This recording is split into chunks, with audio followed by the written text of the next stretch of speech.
बिस्मिल्लाहिर्रहमानिर्रहीम। अस्सलाम वालेकुम स्टूडेंट्स, उम्मीद है आप खैरियत से होंगे। आज की वीडियो में हम class 10th maths national book foundation chapter number 12 exercise 12.1 को कंप्लीट करने जा रहे हैं।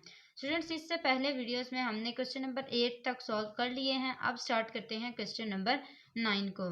क्वेश्चन नंबर 9 की सबसे पहले स्टेटमेंट को रीड आउट कर लेते हैं, समझते हैं कि इसमें हमने क्या फाइंड करना है, उसके बाद सॉल्व करने की कोशिश करेंगे। यहाँ पे लिखा है Uzair wants to price his house based on the price of similar house in the area।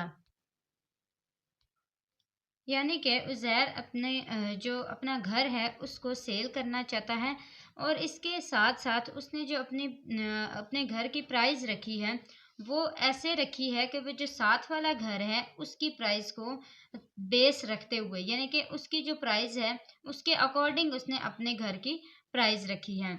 अब the price have a quartile 1 of rupees 20 lakh, and the second quartile is 25 lakh, and third quartile is 30 lakh, and maximum price of rupees, और जो सबसे ज़्यादा price है, maximum price है, वो है 35 lakh। what is the possible price of house if it is in third quartile? अगर third quartile के अंदर हो तो फिर इसकी पॉसिबल प्राइस क्या होगी? थर्ड क्वार्टाइल कौन सी वाली है? 30 लाख वाली। Also find I Q R. मैंने आपको पहले भी बताया था कि आई क्यू आर क्या होता है? Inter quartile. और इंटर क्वार्टाइल हम किस तरह फाइंड करते हैं? जो लास्ट वाला होता है उसको फर्स्ट वाले से माइनस करके इंटर क्वार्टाइल हम फाइंड कर सकते हैं। अब हम यहाँ पे क्या करेंगे, सबसे पहले तो हम सारे क्वार्टाइल्स जो हैं फर्स्ट सेकंड थर्ड उनको लिखेंगे, यानी कि एक डाटा बनाएंगे, और डाटा में मैक्सिमम प्राइस भी लिखेंगे। मैक्सिमम प्राइस कितनी थी हमारी? यहाँ पे आप देख सकते हैं 35 lakh, first quartile, second quartile और थर्ड क्वार्टाइल। पॉसिबल प्राइस निकालने के लिए हम ये कह सकते हैं कि जो पॉसिबल इसकी प्राइस है वो 25 से लेके 30 जो लाख है वहाँ तक है। लेकिन अगर इंटर क्वार्टाइल की बात की जाए तो वो हमारे पास क्या क्या हो सकती है? वो थर्ड क्वार्टाइल को हम फर्स्ट क्वार्टाइल से माइनस करेंगे। मैंने आपको पहले भी बताया था ना, आपके 3 क्वार्टाइल्स हैं। किस तरह ये फाइंड होता है? जैसे कि यहाँ पे आप देख सकते हैं, ये आपका ये फर्स्ट क्वार्टाइल है, ये सेकंड क्वार्टाइल है और ये थर्ड क्वार्टाइल है। अब ये आपका जो थर्ड क्वार्टाइल है वो लास्ट वाला जब फर्स्ट वाले से माइनस होगा तभी आपके पास इंटर क्वार्टाइल आएगा, इंटर क्वार्टाइल। अब यहाँ जो Q3 था, यानी कि जो थर्ड क्वार्टाइल है वो किसके इक्वल था? वो 30 लाख के इक्वल था।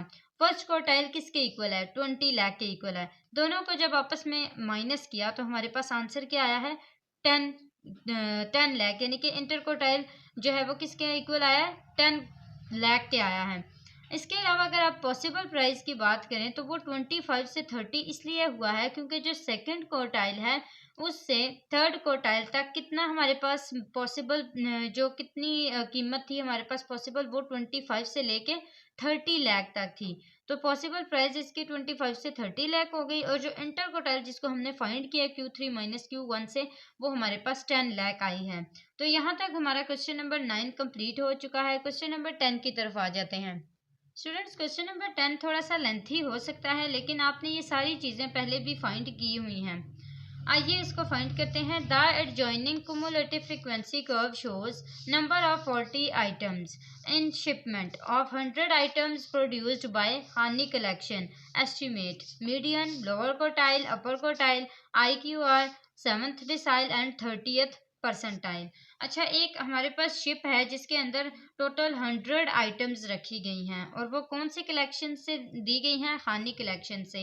आपने उसकी क्या क्या चीज़ें एस्टिमेट करनी है? मीडियन फाइंड करना है, लोअर एस्टिमेट लगाना है। ये नहीं कि अब आपका एग्जैक्ट वही होगा, ये हो सकता है कि मतलब वो इसकी पॉसिबिलिटी है, वो एस्टिमेट आपने लगाया है कि इतना तकरीबन हो सकता है। लोअर क्वार्टाइल आपने फाइंड करना है, अपर क्वार्टाइल फाइंड करना है, इसके अलावा इंटर क्वार्टाइल फाइंड करना है, 7th डिसाइल फाइंड करना है, 30th परसेंटाइल भी फाइंड करना है।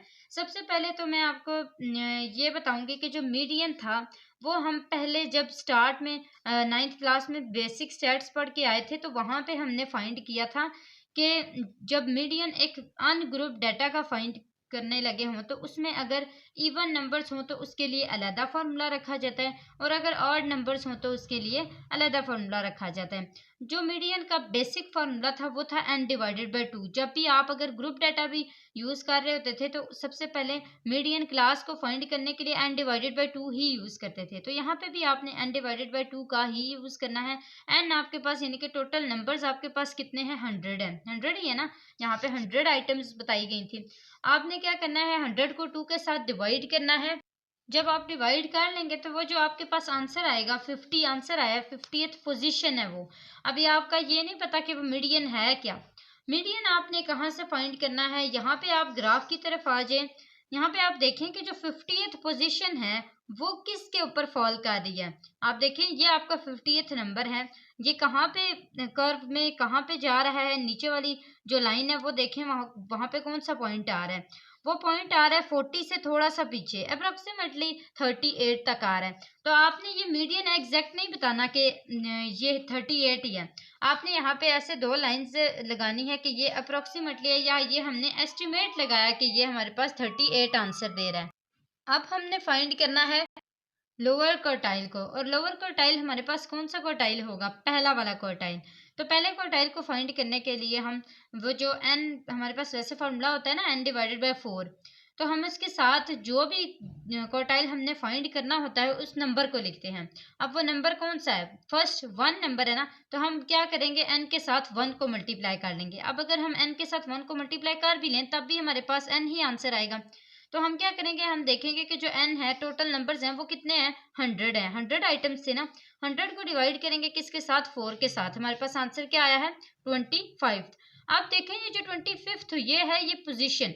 अब यहाँ पे आप देखें कि 25 के आगे किस कैटेगरी में ये फॉल करता है, किस नंबर पे ये फॉल कर रहा है। तो ये देखिए यहाँ पे 25 से जो कर्व बना हुआ है वो 30 के ऊपर बना है। तो अप्रोक्सीमेटली ग्राफ से हमारे पास जो फर्स्ट क्वार्टाइल है, जो लोअर क्वार्टाइल है वो 30 के इक्वल है। इसके बाद हमारे पास है अपर क्वार्टाइल। अपर क्वार्टाइल में हमारे पास कौन सा क्वार्टाइल हो सकता है, थर्ड क्वार्टाइल हो सकता है। और थर्ड क्वार्टाइल क्यों होगा, क्योंकि अगर हम 4 की तरफ जाएंगे तो वो 100 के इक्वल हो जाएगा या फिर 100 से ग्रेटर हो जाएगा। तो 100 के इक्वल या 100 से ग्रेटर हमने नहीं जाना, हम उससे नीचे नीचे नंबर्स को देखेंगे।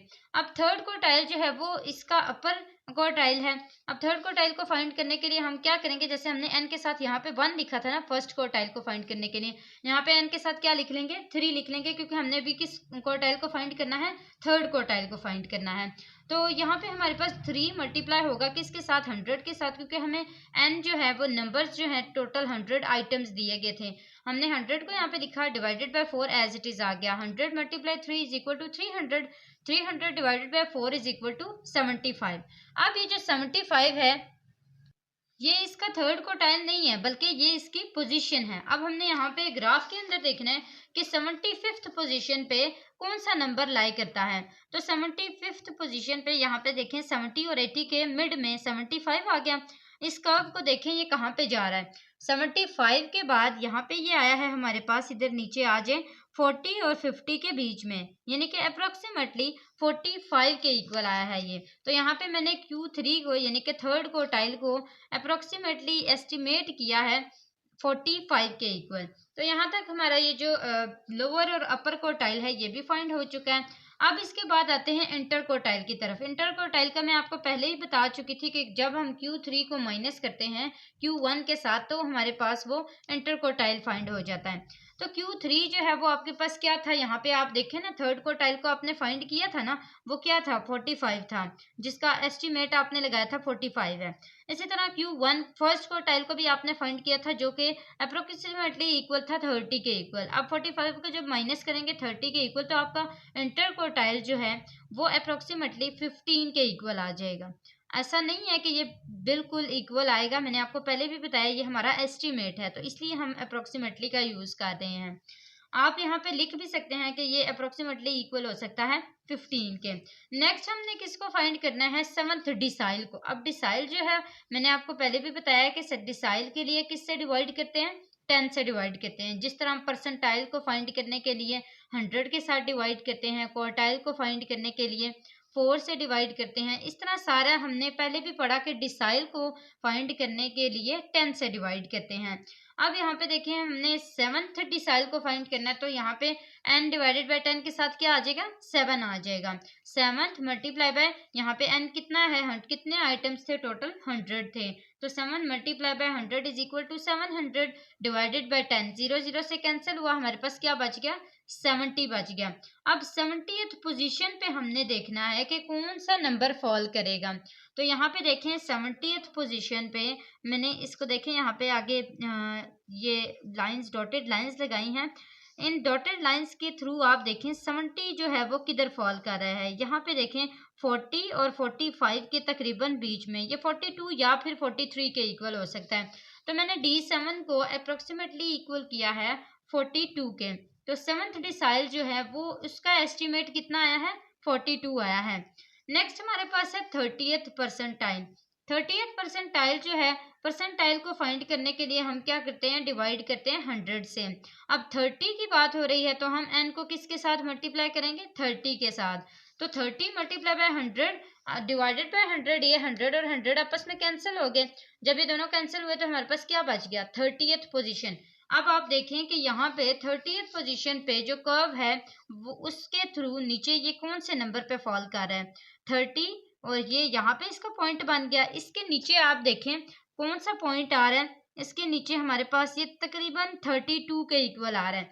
तो हम यहाँ पे लिख सकते हैं कि जो ये परसेंटाइल 30 जो है वो इक्वल किसके हैं, एस्टिमेटली 32 के इक्वल है। तो हमारे पास यहाँ तक ये जो हमने एस्टिमेट्स लगाए हैं ये सारे के सारे ग्राफ से लगाए हैं, और ग्राफ में थोड़ी सी चेंजिंग भी हो सकती है। तो आपका जो ग्राफ है उसी के अकॉर्डिंग आपने बनाना है। ऑब्वियसली जिस तरह का आपका ग्राफ होगा उसी के अकॉर्डिंग आप इसको देखेंगे ना। तो इस तरह जब ग्राफ थोड़ा सा भी चेंज हो जाता है तो ये सारी वैल्यूज चेंज हो जाती हैं। तो इसलिए आपने इसका ध्यान रखना है कि आप ग्राफ को एज इट इज़ उसी तरह बनाएं जिस तरह आपका बना हुआ है। तो यहाँ तक हमारा क्वेश्चन नंबर 10 भी सॉल्व हो चुका है, और इसी के साथ साथ हमारी जो 12.1 एक्सरसाइज है वो कंप्लीट हो चुकी है। नेक्स्ट इंशाल्लाह 12.2 को स्टार्ट करेंगे। आज के लिए इतना ही। जाते जाते आपने चैनल को ज़रूर सब्सक्राइब करते हुए जाना है, और साथ ही अपने फ्रेंड्स के साथ भी शेयर करना है। वीडियो को लाइक करते हुए जाइएगा, और बेल आइकन का बटन ज़रूर प्रेस करें ताकि हर न्यू आने वाली वीडियो सबसे पहले आप तक पहुँचे। आज के लिए इतना ही। अगली वीडियो तक के लिए अल्लाह हाफिज़।